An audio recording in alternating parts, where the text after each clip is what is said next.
একটা ভাই গত পরশুদিন আমাকে একটা প্রশ্ন করছে যে কালো ছেলেরা কি কারো ভালোবাসা পাওয়ার যোগ্য না, বা যার টাকা নাই সে কি ভালোবাসা পাওয়ার অধিকার রাখে না।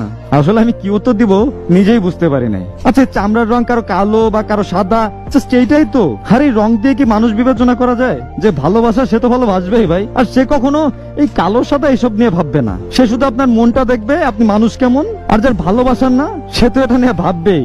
এটা তো স্বাভাবিক, অস্বাভাবিক কিছু না ভাই।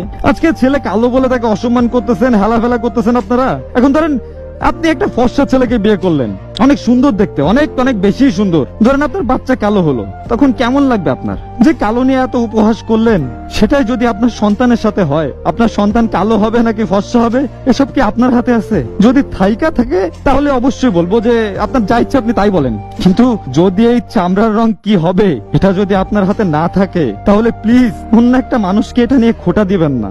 সে নিজের ইচ্ছে কালো হয় নাই, আপনাকেও যে আল্লাহ বানাইছে তাকেও সে আল্লাহ বানাইছে। আল্লাহর সৃষ্টি নিয়ে উপহাস করেন না। আফ্রিকান লোকজনদের কি কেউ ভালোবাসতেছে না? তাদের চামড়ার রং কালো বলে কি তাদের কেউ ভালোবাসে না? এই চামড়ার রঙই কি সবকিছু? আমার তো মনে হয় না। কারণ বয়স 35-40 ক্রস করার পরে আমার মনে হয় না যে এই চামড়ার গ্লেসটা আর আগের মতো থাকে।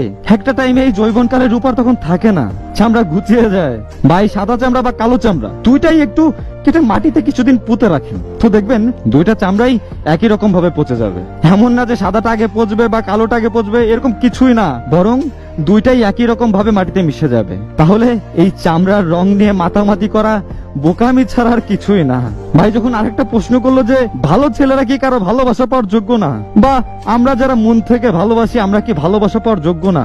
আমরা তো টাইম পাস করতে চাই নাই, সারা জীবন পাশে থাকার জন্য ভালোবাসতে চাইছি। তাইলে আমরা কি ভালোবাসা পাওয়ার যোগ্য না? এখনকার যুগে ভালো মানুষগুলাই সবার কাছে ঠকে যায় জানেন। একটা সময় ছিল যখন মানুষ বাইরের রূপ, টাকা এসব কিছুই দেখতো না, বরং সে মানুষটা কেমন এটা ভাবতো। কিন্তু এখনকার যুগের বেশিরভাগ মানুষই চাহিদার প্রয়োজনে কাছে আসে। প্রেম ভালোবাসা জাস্ট এখন পুতুল খেলার মতো হয়ে গেছে, একেবারে সামান্য। আগে একটা সময় দেখতাম যে সম্পর্কে ঝামেলা হলে দুইটা মানুষই মাসের পর মাস, বছরের পর বছর অপেক্ষা করতো যে সেই মানুষটাই ফিরে আসবে আবার। কিন্তু এখন দেখবেন যে আজ ব্রেকআপ হয়েছে তো কাল নিউ রিলেশন। অপেক্ষা তো দূরে থাক, মানুষটাকে ভুলতেও একটা দিনও সময় নেয় না। তবে ভালো মানুষও আছে যারা মন থেকে ভালোবাসতে চায়, কিন্তু আমাদের লোভ লালসা, চাহিদা এসব দিন দিন আমাদের ভেতরে মনুষ্যত্বটাকেই খেয়ে ফেলছে। মানুষ যার টাকা নেই তাকেই যে তুচ্ছ মনে করে, কেউ তাকে সম্মান করে না। কারণ বর্তমান সমাজটাই এরকম হয়ে গেছে, তাই না? আমরা সবাই বলি না যে ধনী গরিবের কোনো ভেদাভেদ নাই, কথাটা একদমই ভুল। আমরা